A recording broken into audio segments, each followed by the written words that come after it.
नमस्कार साथियों, प्रणाम। आप सभी का हार्दिक स्वागत, अभिनंदन एक बार पुनः आपके अपने यूट्यूब चैनल पर। साथियों, एलटी सेलेक्ट कैंडिडेट की इंटरव्यू सीरीज चैनल के माध्यम से विगत कई दिनों से चलाई जा रही है और बहुत से चयनित अभ्यर्थियों का साक्षात्कार मैंने आप लोगों के बीच में लाया है और उन लोगों के जो अनुभव थे, जो कुछ उन लोगों ने स्ट्रेटजी अपनी बनाई थी, क्या रणनीति थी उनकी एलटी एग्जाम को लेकर के और किस प्रकार उनका चयन हुआ है, वो सभी अनुभव उन लोगों ने आप लोगों तक साझा किए हैं अपने वीडियो के माध्यम से, साक्षात्कार के माध्यम से।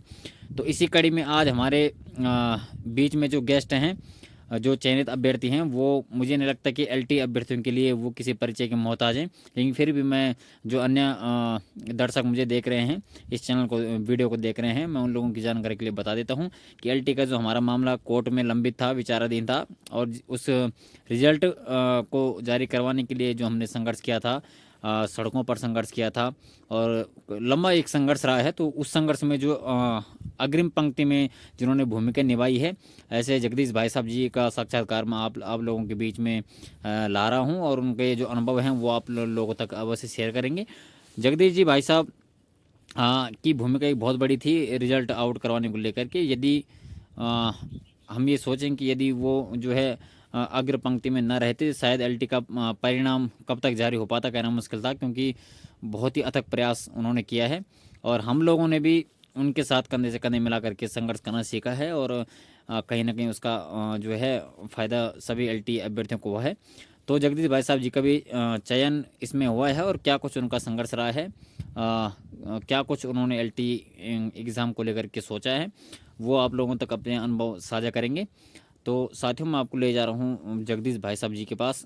तो मैं आप लोगों से इतना भी कहना चाहता हूँ कि आप लोग ये जो इंटरव्यू सीरीज़ है इसको अधिक से अधिक शेयर करने का कष्ट करें, क्योंकि जो आने वाले अभ्यर्थी होंगे उन लोगों तक ये अनुभव यदि जाएंगे तो कहीं ना कहीं वो सभी इस चीज़ से लाभान्वित होंगे, जिससे उन्हें सीधा फ़ायदा मिल सके और वो समझ पाएँ चीज़ों को। जो एलटी एग्ज़ाम को लेकर के इतने सारे लोगों ने अपने अनुभव शेयर किए हैं, उन लोगों से कहीं ना कहीं उन लोगों को उसका फ़ायदा मिले।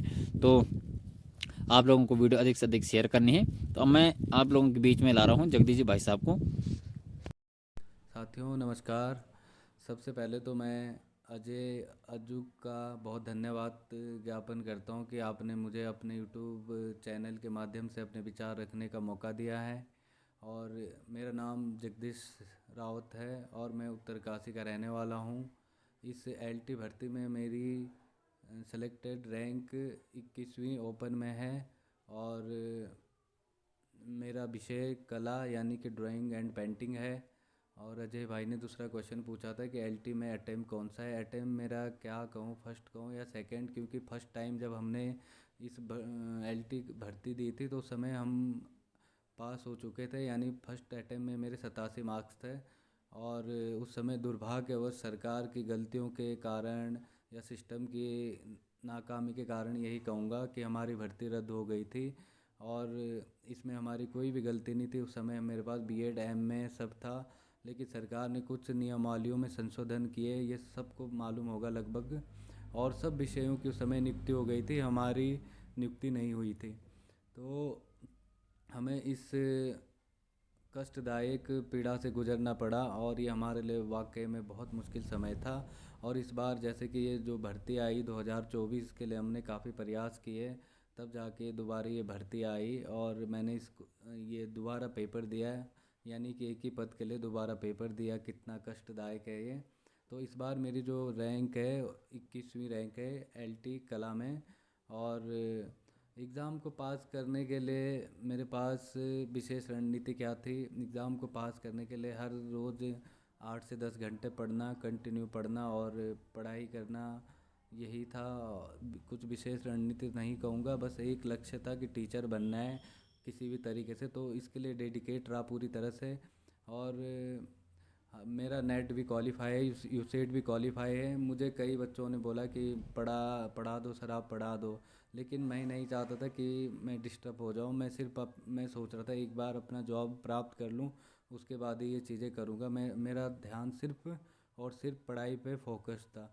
और एक सवाल पूछा है अजय जी ने, जो सिलेबस चेंज हुआ में वो एक अहम मुद्दा था। वाकई में हमारे लिए तो एक अहम मुद्दा हो जाता है, क्योंकि जब पुराना एग्ज़ाम देते हैं हम, पहला वाला 20 में, उस समय सिर्फ और सिर्फ कला में तो एक सब्जेक्ट ही था। लेकिन इस बार साइकोलॉजी, फिलॉसफी और उसमें रीजनिंग, उत्तराखंड जीके जो भी था काफ़ी टफ था हमारे लिए, चुनौतीपूर्ण था। हालांकि इंटरेस्टिंग भी था, क्योंकि हमें एक ही चीज़ दोबारा पढ़नी पड़ रही थी, तो मेरे लिए तो इंटरेस्टिंग था। और मैंने फर्स्ट पेपर को पढ़ा, काफ़ी पढ़ा। लेकिन दुख तब होता है जब पेपर, इतना कुछ सिलेबस रखने के बावजूद भी पेपर सिलेबस के हिसाब से नहीं आता, तो ये काफ़ी अलग था। और जो हमने पढ़ाई की, जिस हिसाब से सिलेबस दिया गया था उसमें बहुत सारे हज़ारों स्टैंडर्ड क्वेश्चन बन सकते थे, लेकिन बहुत ही अजीब लगा सोच के, कौन वो एक्सपर्ट बैठते, क्या सवाल पूछे थे, मुझे उतना अच्छा नहीं लगा फर्स्ट पेपर। जिस हिसाब से हमने मेहनत की थी, उस रात दिन प्रैक्टिस सेट किए थे, बहुत सारे नोट्स वगैरह बनाए थे, उस हिसाब से पेपर ही नहीं आया, मुझे ऐसा लगता है, ये मेरा मानना है। बाकी नए अभ्यर्थियों को मैं जो संदेश देना चाहूँगा, यदि आप जो भी काम करते हो, जिस भी पैशन में जाते हो, उसे शिद्दत से करेंगे और पॉजिटिव रहेंगे। पॉजिटिव रहना बहुत ज़रूरी है। और पॉजिटिव के साथ साथ एजुकेशन डिपार्टमेंट में यदि आना चाहते हो तो इसमें पैसेंस रखना बहुत ज़रूरी है। जैसे जिसका जीता जागता उदाहरण मैं खुद हूँ। एक बार हमारे बिना गलतियों की वजह से भर्ती का रद्द हो जाना, और आदमी उसको डिज़र्व करता है, यानी उसकी मेहनत उस काबिल है, उसकी कोई भी गलती नहीं है, उसके हाथ से उसकी जॉब छिन जाती है, इसके बाद भी अपने कर्तव्य पथ पर, अपने लक्ष्य पर अडिग रहना, ये काफ़ी टफ होता है। और उत्तराखंड में तो जैसे भर्तियों के लिए आंदोलन, हर चीज़ के लिए आंदोलन हमने किया है, ये 4 साल तक बहुत मेहनत की। और सामाजिक हरासमेंट अलग होता है, कोर्ट कचहरी का अलग होता है। तो ये, आप जिस चीज़ को करना चाहते हो, मैं तो यही कहूँगा कि पॉजिटिव रहना बहुत ज़रूरी है। यदि आप जिस भी फील्ड में जाना चाहते हो, आपको पॉजिटिव रहना बहुत ज़रूरी है। और यदि आप पॉजिटिव है तो चीज़ें आसान हो जाती है, ऐसा मेरा मानना है, मुझे लगता है। तो नए अभ्यर्थियों को मैं यही संदेश देना चाहूँगा कि आज तो पढ़ाई के लिए तरह तरह की चीज़ें हो गई है, जैसे ऑनलाइन माध्यम और कई चीज़ें हैं। और इतना टफ नहीं है, यदि आप किसी भी चीज़ को शिद्दत से करते हो, आप इसमें आसानी से सफलता प्राप्त कर लेंगे। धन्यवाद।